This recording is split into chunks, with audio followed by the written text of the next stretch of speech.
Good morning to all of you. My dear student, pay attention to what I will teach today. Today I will teach class 9th chemistry lesson number 1st, latent heat. What is latent heat? आज हम इसके बारे में study करेंगे। तो कह रहा है कि the amount of heat which only changed the state of substance without changed its temperature is known as latent heat। कह रहा है कि the amount of heat की वह अमाउंट, वह मात्रा जो कि किसी भी सब्सटेंस को प्रोवाइड दिया जाए तो उस सब्सटेंस का टेम्परेचर चेंज ना हो, बट उसका स्टेट सॉलिड से लिक्विड में चेंज हो जाए या लिक्विड से गैस में चेंज हो जाए, तो जितनी अमाउंट में हीट प्रोवाइड करने पर वह सब्सटेंस अपने स्टेट को चेंज करता है। केवल अपने स्टेट को, टेम्परेचर को नहीं, जितनी अमाउंट में हीट प्रोवाइड करने पर वह सब्सटेंस अपने स्टेट को, ओनली टेम्परेचर कांस्टेंट रहेगा और वह सॉलिड से लिक्विड में या लिक्विड से गैस में कन्वर्ट हो जाता है, तो उस अमाउंट ऑफ हीट को बोलते हैं लेटेंट हीट। कहने का मीन्स ये है, किसी भी सब्सटेंस को, जैसे सपोज करते हैं कि आइस है, ठीक है ना, आइस को हम हीट करते हैं तो वह 0 डिग्री सेंटीग्रेड का रहता है और उतने पर हीट करते हैं तो वह उसका टेम्परेचर इंक्रीज नहीं होता है, वह मेल्ट होने लगता है। अब थर्मामीटर लगा दीजिए और देखिए तो आइस का जो है कि टेम्परेचर क्या होता है, 0 रहता है, और जब वो मेल्ट होगा तब भी 0 ही रहता है, बट हीट आपको प्रोवाइड करना पड़ेगा। तो क्या होता है, मतलब कि आइस सॉलिड स्टेट में है और मेल्ट हो रहा है तो उसके लिए हीट ले रहा है, बट टेम्परेचर नहीं चेंज हो रहा है, तो जो हीट रिक्वायर होगा ना, उसी को बोलते हैं लेटेंट हीट। और लेटेंट हीट 2 टाइप का होता है, ठीक है ना। तो latent heat is of 2 type, latent heat of fusion and second है latent heat of vaporisation. Latent heat fusion मतलब कि जब किसी भी सॉलिड को हीट प्रोवाइड किया जाएगा वो मेल्ट हो जाएगा। और लेटेंट हीट ऑफ वेपराइजेशन मतलब कि किसी भी लिक्विड को यदि हम हीट प्रोवाइड करेंगे तो टेम्परेचर नहीं बदलेगा और वो वेपर में चेंज हो जाएगा, ठीक है ना। तो उसको बोलते हैं लेटेंट हीट ऑफ फ्यूजन और ये लेटेंट हीट ऑफ वेपराइजेशन।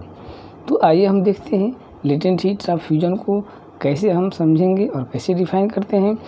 तो latent heat of fusion means the amount of heat only changed the substance solid state to liquid state without change its temperature is known as latent heat of fusion। ठीक है ना।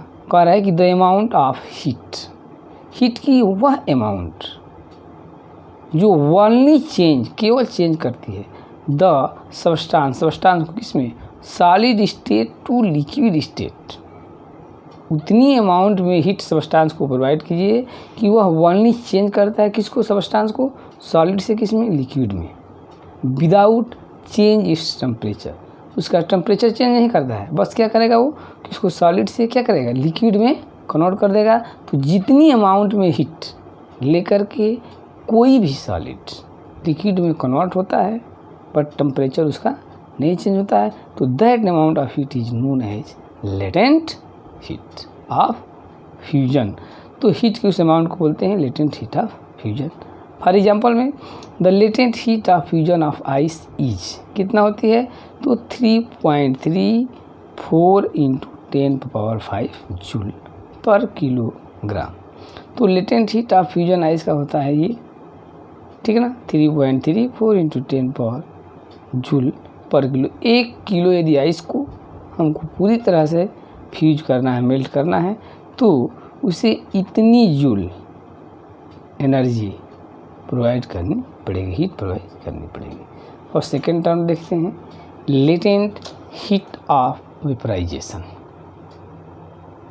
क्या करा है कि the amount of heat which only change the substance liquid to solid state only without change its temperature is known as latent heat of vaporization।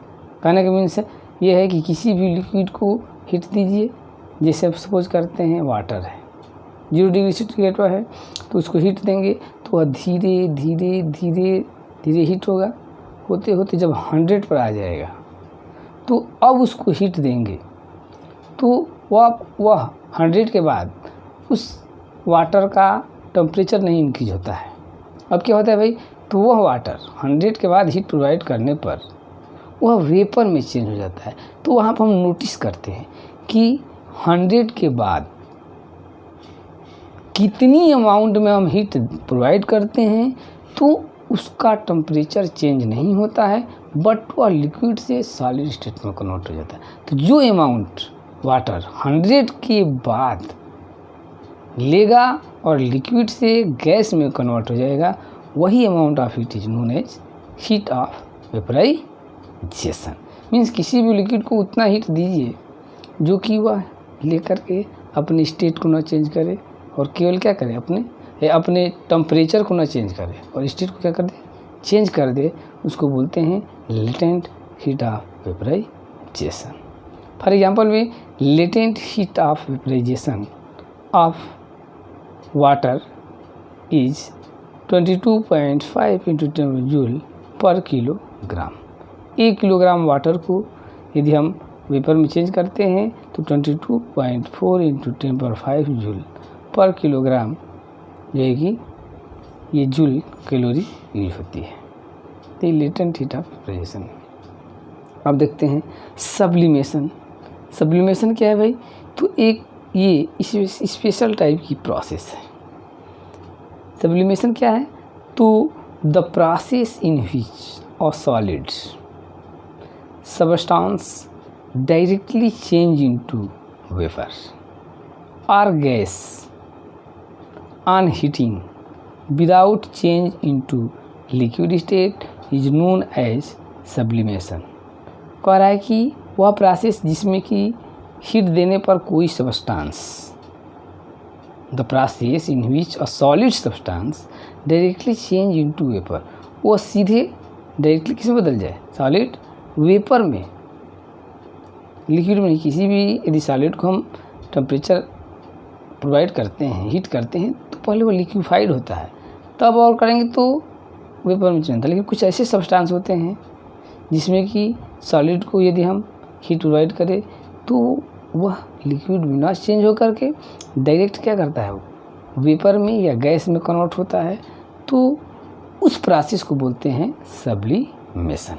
किसे बोलते हैं कि the process in which a solid substance directly change into vapour, किसमें, directly vapour में change होता है, on heating without change into liquid state is known as sublimation. तो sublimation किसे बोलेंगे, इसमें कि किसी भी वह प्रोसेस जिसमें कोई सॉलिड लिक्विड में चेंज हुए बिना ही डायरेक्ट वो गैस में क्या होता है, चेंज होता है। The solid substance which undergo sublimation is said to be sublime. जो जिसमें सब्लिमेशन प्रोसेस होती है उसको सब्लिमाइन कहते हैं। फॉर एग्जांपल में ammonium chloride, iodine, camphor, naphthalene and anthracene, ये सब सब्लिमाइन है, क्योंकि इन लोगों को हीट करेंगे तो ये सॉलिड से डायरेक्टली ये वेपर में ही चेंज होते हैं। और इसी ऑर्डर में देखते हैं, कह रहा है कि ई वेपरेशन। वेपरेशन क्या है भाई, तो ये भी प्रोसेस है। कह रहा है कि द प्रोसेस ऑफ लिक्विड, कह रहा है कि the process of a liquid changing into vapour और gas even below its boiling point at any temperature is known as evaporation. कह रहा है कि वह प्रोसेस जिसमें कोई भी लिक्विड क्या करता है, वो वेपर में या गैस में चेंज हो जाता है, बट क्या कंडीशन भाई, बिलो इट्स बॉइलिंग पॉइंट, अपने बॉइलिंग पॉइंट के नीचे और किसी भी टेम्परेचर पर, बॉइलिंग पॉइंट के नीचे और किसी भी टेम्परेचर पर वह लिक्विड वेपर में या गैस में चेंज होता है, तो that process is known as liquid, that process is known as evaporation. Evaporation क्या है भाई, कि the process of a liquid change into vapour even below its boiling point at any temperature is known as evaporation. ठीक है, और कौन कौन से फैक्टर है जो कि इफेक्ट करते हैं, तो factor affecting evaporation, temperature, surface area, humidity and wind speeds.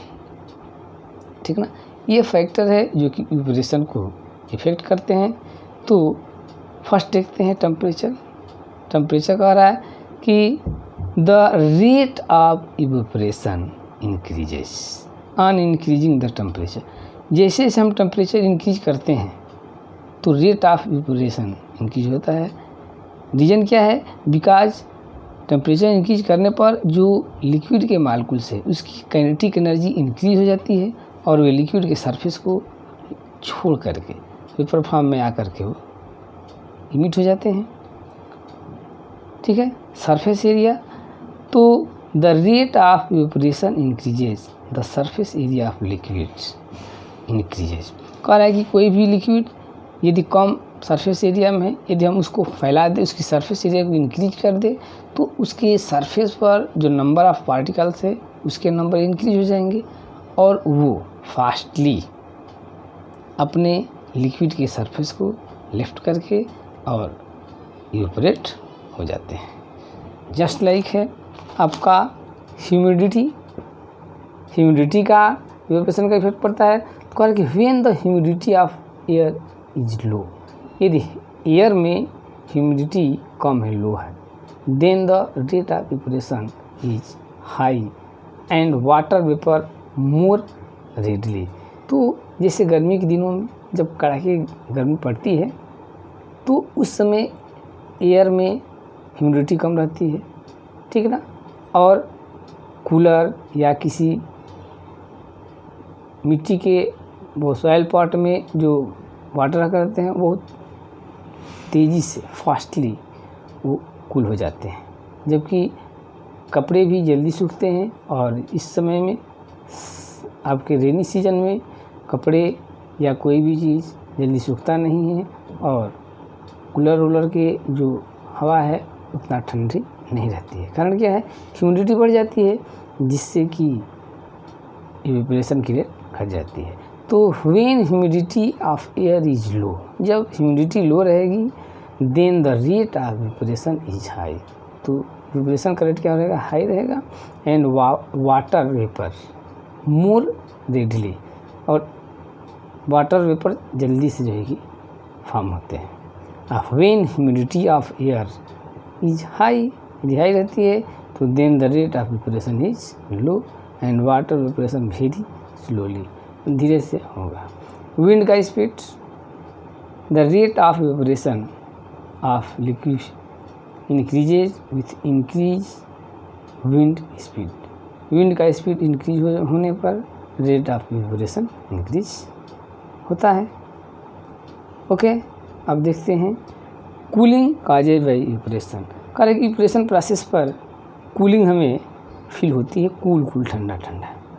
इसका रीज़न क्या है भाई, तो आप गौर करते हैं कि जब हमारे बॉडी पर पूरी तरह से जो है कि हम यदि पसीने से भीगे हुए हैं और अचानक हवा चलने लगती है तो हमें कूलिंग का फीलिंग होता है।